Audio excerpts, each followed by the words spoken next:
Welcome to Healthy Kingston, a health promotion and wellness program of the Kingston Board of Health. I'm your host, Janet Wade. Thank you for being with us.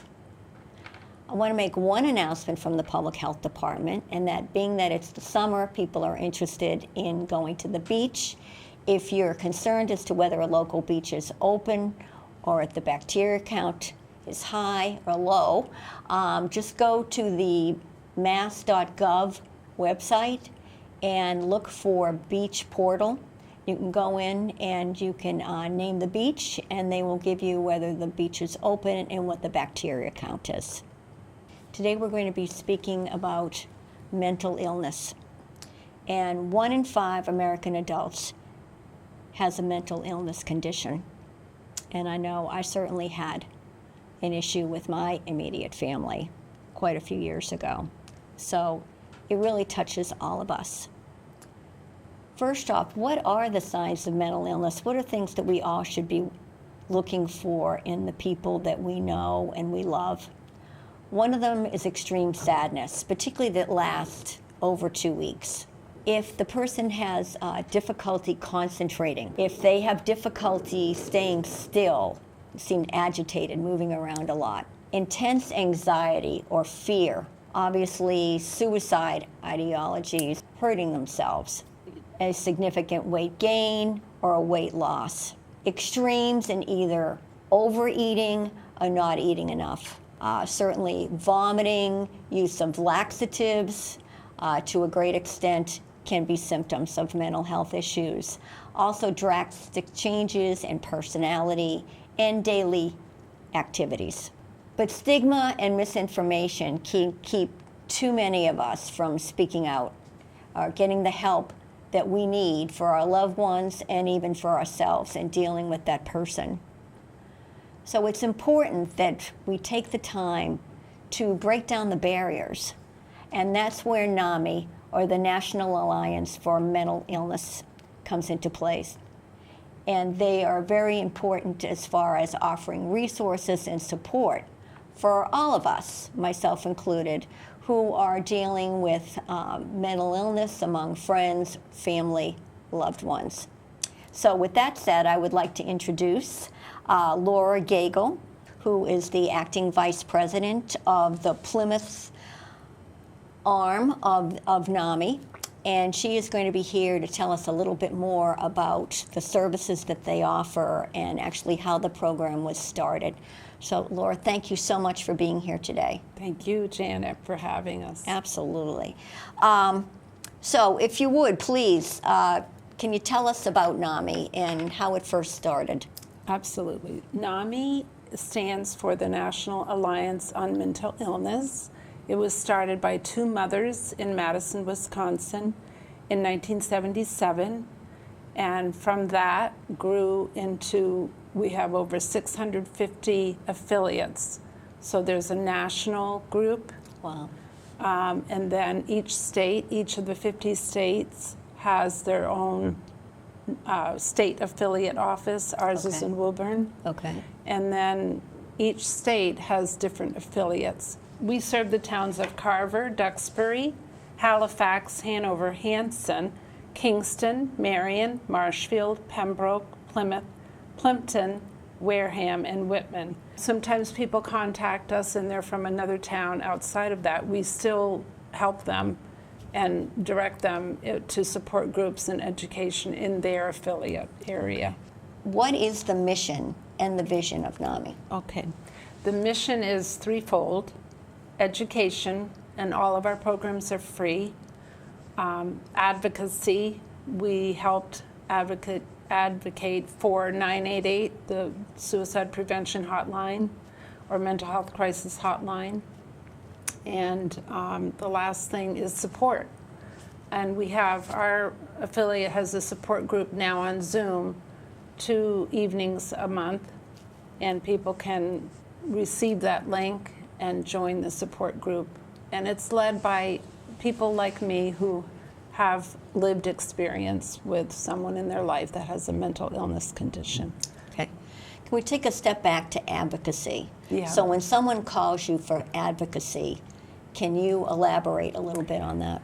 Yeah, so I'm fairly new to the group, but when I first joined, I went to an event that they were having. They had speakers, and those young people with lived experiences, they're from an organization that we have called In Our Own Voice, and they talk about their struggles, and it was the first time that I felt comfortable talking about my loved one's experience. So they helped me feel empowered to advocate. So I think when I contact my loved one's team, medical team, I have more knowledge and just feel more empowered to advocate for my loved one. Okay, got it. So other than advocacy, what are some of the other resources that NAMI provides? So we have two books that NAMI has put out recently. The first one is by Dr. Duckworth, who is our chief medical officer. It's called You Are Not Alone, which is a perfect title.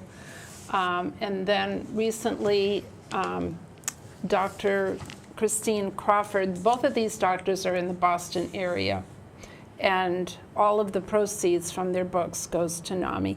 This one she titled You Are Not Alone, but for parents and caregivers. We have donated them to all of the local libraries. My comment first is, having had a close family member who had issues back about 30 years ago, had my family only known about these type of books and realizing, no, you're not in a bubble, you're not in isolation. Again, we're looking at 1 in 5 people has a mental health issue, that it's just wonderful to have an association like NAMI, which will reach out and give you the resources that you need to help get through this for yourselves as well as your family member. So what else were you going to say? Well, I was just going to say that after that first initial meeting that I went to, I was too afraid to talk to anybody there because I think the stigma and the blame and the shame and so forth. But then I took a course, a free course, and NAMI Plymouth area had 2 trained individuals with lived experiences that taught the course. It's an education course, and I learned a lot about different mental health conditions, but I also got support because around the table were 12 other parents or loved ones. And just to hear us talk to each other was huge. And it was the first time that I had spoken publicly, other than my own siblings and family. And because there's so much stigma, you just realize, oh, I am not alone. Right. And if I talk about it, that's the first step in hope and healing. Absolutely. Yeah. Yeah, and fortunately, I'm finding there's not nearly the stigma that there was many years ago. People, Right. being that people like yourself, organizations like NAMI are out there, there isn't quite the fear factor that there used to be, but no, I can definitely relate to what you're saying. So with that said, when should a family member or a loved one, friend, reach out for help? I think it's hard for people to reach out because they don't want to be judged, they don't want to be blamed, but anytime, and you should reach out as soon as you can, because the statistics show that if we can help a young adult before the age of 25, they have a much better trajectory for feeling better and having a better life for themselves. Absolutely. So yeah, early is better. And there's a lot of publicity going on right now that teens and 20s are very, very stressful. Yeah. And the mental illness rate is high, very high. Right. And often a person with mental illness will isolate themselves, which just makes it so much harder for them, so. Right. In approaching the person, how would you suggest people approach the person and reach out and ask them if they want help? It sometimes depends on if you are a family member or if you're a friend, but this association, the American Foundation for Suicide Prevention, has a lot of helpful information. They're the ones that have 988 out there. And they suggest coming right out and asking someone, are you having thoughts of hurting yourself? Don't be afraid to ask that question, because sometimes they're just waiting for someone to ask them. Right. So that's important, to just feel free to ask, and also try to not ask questions that can be answered with a just yes or no, because that just shuts them down. And I think if the person's feeling depressed or anxious, dealing with anxiety, it's sometimes hard for them to pinpoint what is the cause. So if you can ask an open-ended question, you know, how are you feeling today? What do you think is causing you to feel anxious today? You keep that line of communication open. Yeah, absolutely. So you alluded to a support group and a class that you went through. Can you elaborate a little bit on that and how people locally can access? Absolutely. So I took the course as a student, and then I was asked to teach the course.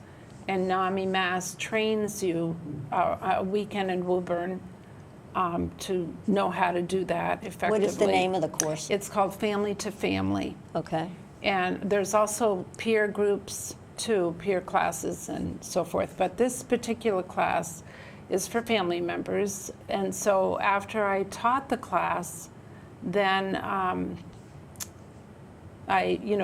you have this group of individuals that you have gotten close to, right, and you can help them in other ways, like they might contact you through email or phone or come to an event. They get plugged in, you know, if they want to, you know. And of course, we're always looking for new members. The membership fee is low, and that gets you into many of the other events that are happening. So that family to family class that I was talking about, I'm teaching it again with another member, and that's going to be starting October 1st. It's 8 weeks, 8 consecutive Wednesday evenings. We're going to have it in Plymouth, and the location is going to be 2 different locations that we'll have available. Okay. But we have to cut the limit to like 12 or 14 to keep it a manageable group. Okay. It's free, and it's 8 consecutive in-person meetings in the evening, 6:15 to like 8:45. Okay. And all the materials are free, and I know you said it's a national course, so it's standardized. It's a national course. Can you give us a little bit of an idea as to what the content is? Yeah, so it's all scripted. It's nothing that I'm making up. And you have to, as a teacher, you follow the script pretty closely and leave some time for talk, sharing. But it's not focused on group support. That's what our support groups are for. Okay. But you do feel support, you know, because you're sharing and you're with other people. So you learn about all the different mental illnesses. You learn what the client or loved one is going through, what it feels like. You learn coping skills for yourself. You learn communication skills, how best to communicate with someone. Right. And you learn how to really go forward and have hope. That's the biggest thing it gave me, and that's why these titles are perfect. And it doesn't seem that you have a location yet, but people call. Yeah, they can call me. My number is 508-333-6727. Okay. And also, there'll be a flyer on the NAMI Mass website and on our website. For those of you that like QR codes, there'll be a QR code to register. And so usually when someone registers, myself or the other co-leader will reach out and make sure it's the right fit for you, and then we'll give you more information after that. Would you encourage, like, a husband and wife to go together? Or, Absolutely. Or Yes. one of the family leaders and maybe a child who might be having some difficulty in dealing with this? So you've got it. So They have a support system. I think that if you and your partner can take it together, that would be most effective, because you're getting the same information and your loved one isn't splitting you apart. Right. And also, we've had many couples, and we've also had father, brother, father, sister, you know, because they've been dealing with it Yes. as a family, because Right. it's not just the patient, the loved one, it's Oh, yeah, it's the a whole family family. disease. It can be a family disease. Absolutely. And it's really hard to deal with, and you need help Absolutely. to know how to deal with it. How you can do with it. Please speak to some success stories. So there's some points that you would like to make Yeah. from your experience, having worked in this area. I like that question because I had to think really hard about the answer. And what I realized is my thoughts of success might be different for someone else. So if your loved one is willing to get help, or even just admit that they might have a problem, that is a little success. So keeping track of these little steps of success are probably more important than, like, my loved one has graduated with a law degree, or Right. you know. So it's important to, that way the family can keep hope. You know, hope is alive with those little steps. Right. My Well, loved- and applauding them too. Yeah. Like, good for you. Yeah. You see the issue. Right. And you're willing to do something about it. Right. That's a real plus. Yeah. So, yeah, I think success can be that they've gone back to school, or that they have a job, but success can also be they got out of bed today, or they talked to me today. Those little things mean so much. Absolutely. Yeah, definitely. Any additional information that you'd like to give us? Yeah, so I already talked about how you can support us, but we welcome everyone. We're not professionals, but we do have lived experience, so we know what you're going through, and we want to be there for you. On our website, NAMI Plymouth area, some of the members put this together. It's a roadmap through the mental health system in Southeast Massachusetts. It was updated 3 times, this latest one just recently, brand new. It's downloadable on our website, and all of the links are working links that will help you find how to navigate the mental health system, because it's confusing. Confusing. It's hard. I didn't know any of the acronyms that anybody was talking about at first, but now I'm learning more and more. Sure. Also, that copy will be in the public health office in Kingston, the hard copy. But do Yeah. remember that you can get it on the NAMI website, local website, and download it. And we do resource fairs, health resource fairs. Yes. I'm actually doing one tomorrow in the Brockton area, even though Brockton is not in our catchment. I had permission from the Brockton president to have a table for NAMI, and I'll talk about both the areas of Bristol County and our county. And at those resource fairs, we have these copies of these that people can have for free. We have other information like the 2 helplines, the behavioral health line, which is from the state of Massachusetts. They're open 24 hours. NAMI Massachusetts has its own helpline, which is called Compass. And also, they are available, but not 24/7. They're Monday through Friday, 9 to 5.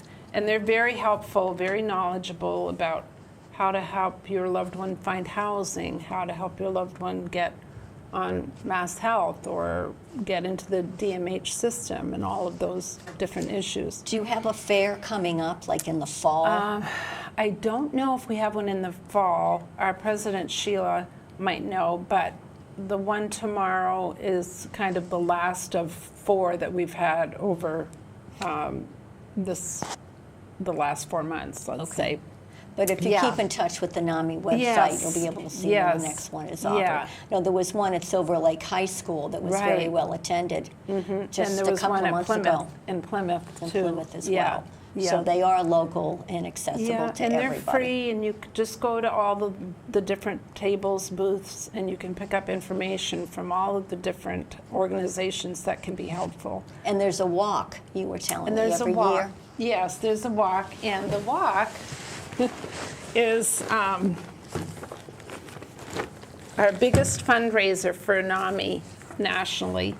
And you raise money, you go to the Boston Common, it's usually in May, because May is Mental Health Month, and you walk around the perimeter of the Boston Common. So it's only like a mile. But before the walk begins, it's usually around 11 or 12. There are many vendors and booths all along the spokes of the walk surrounding the gazebo. And you can go to all of those tables and pick up all kinds of information. And I got information on the American Foundation for Suicide Prevention there. But there's so many other resources that you can pick up for free. Terrific. It's wonderful.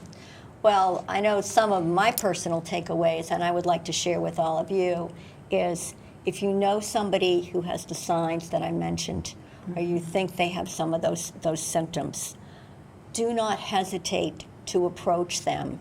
Not to be overly dramatic, but it could be the difference between life and death. You could be the person that starts them in looking at what their issues are and how to address them and help them to create a better life for themselves. The fact that there is no longer the stigma that there used to be about mental illness. So it's important that you reach out, you get the support you need if in fact you have mental illness issues, or if you were dealing with somebody who has mental health issues, that NAMI is out there to support you. That, I mean, it's tremendous. I know of people that have gone through your training program and have been in the follow-up support groups that you have definitely taken advantage of the resources. And the fact that I think I can pretty much say a number of the people involved in NAMI have walked the walk, which I think true. is wonderful, that they would use all that they've learned and, you know, gone through the pain and the rehab of getting through it, to be able to share what they've gone through and offer the resources for people that are just starting out, because it's very, very scary dealing with mental illness And if you've never dealt with it before. And I would just add that there is hope, but it's not a linear journey. You know, like I could feel very helpful that I'm advocating today, and tomorrow I could have something happen in my life that will put me back a little bit. But I know where to go for help, and that's the key. That's key. That's key. Thank you so much. Thank you, Janet. You are a for gift to giving- our community, as is NAMI. Thank you. Please, I hope you share this. If you see this, you use this information or share it, because most of us do know people who are going through mental health concerns. So with that, take care and be happy and be safe.